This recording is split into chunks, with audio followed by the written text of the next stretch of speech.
Welcome to CBSE English Tutorial, a visual guide.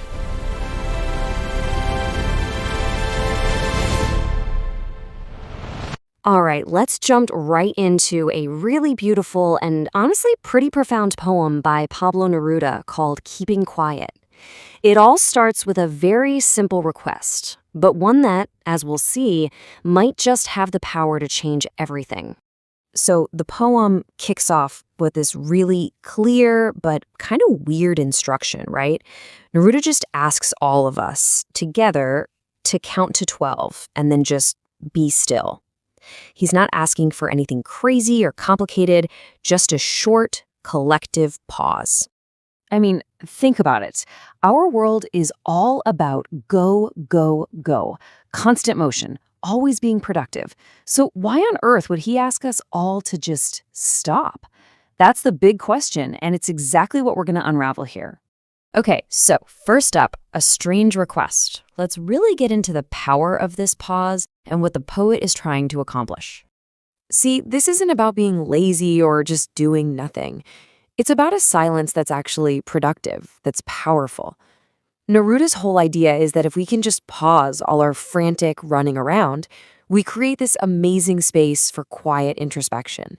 It's our chance to finally listen to our own thoughts and maybe find the answers that always get drowned out by the noise of everyday life. So what happens if we all actually do it? What if the whole world, all at once, just stopped? Well, the poem suggests it would create something totally unique, and Neruda even has a name for it: the exotic moment. Now, when you hear exotic, you're probably thinking of a tropical beach or something, right? But that's not what he means. Here, exotic just means incredibly rare, unfamiliar. Just try to imagine a world with no rushing, no roaring engines, just total quiet.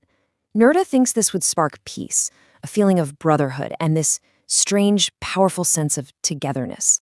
In that shared silence, we'd all be connected by this sudden strangeness. We wouldn't be united by language or culture or what we're doing, but by a silent, mutual understanding. I mean, what a profound idea, especially in a world that feels so divided all the time. But Neruda takes it even further. He argues this moment of quiet can do more than just connect us. He thinks it can actually be a cure for a really deep sadness that affects pretty much all of us. So what is this sadness he's talking about? It's not just, having a bad day. Neruda sees it as a fundamental problem with modern life. And his poem is offering a solution. According to the poem, this sadness comes from living in such a constant, frantic rush that we never, ever have time to just reflect. We're always busy, always going through the motions, but we never truly hit pause to ask, wait, who am I? What do I actually want? What are my actions even achieving? And here's where it gets serious. This lack of introspection isn't just sad, it's dangerous. Neruda says our constant, mindless activity is actually self-destructive. He uses this incredibly powerful phrase, saying we are threatening ourselves with death. And a huge collective silence is the only thing he thinks can interrupt that destructive cycle. Now, it's super important to clarify something here, because this is a point Neruda goes out of his way to make. This is not about total inactivity. It's a really common misunderstanding. So here's the critical question. Is he just telling us to do nothing? Is he advocating for some kind of emptiness or even death? It gets misunderstood a lot, but thankfully, Neruda gives us a very direct answer. And the answer is a big, resounding no. He draws a really clear line in the sand. Keeping quiet is on one side. It's about active introspection, reflection, renewal. On the other side is total inactivity, which is about stagnation and, death. Two totally different things. And he says it himself, loud and clear. He's not some champion for death. He is all about making life fuller and more meaningful. This whole pause he's asking for, it's supposed to make our lives better, not end them. Okay, so this brings us to the poem's really sharp critique of humanity's most self-destructive habit: war. This is where that call for quiet reflection turns into a powerful plea for global peace. And man, he doesn't pull any punches. He's condemning all of it, and he's specific. He talks about green wars, which are our wars against the environment. He lists wars with gas and wars with fire, covering everything from chemical to conventional weapons. For him, it's all just part of the same mindless path of destruction. And then he uses this one phrase, this absolutely haunting phrase, to show how empty it all is. Victory with no survivors. Just let that sink in for a second.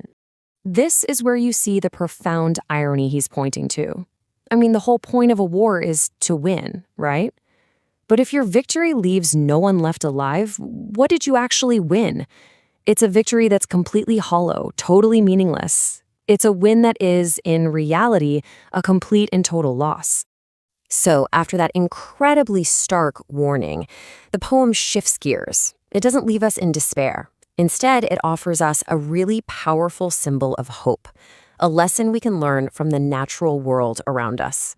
Which brings us to maybe the most important question of all. How do we know for sure that this stillness is a good thing, that it's a creative, life-giving force? Well, the poem tells us to look no further than the earth itself.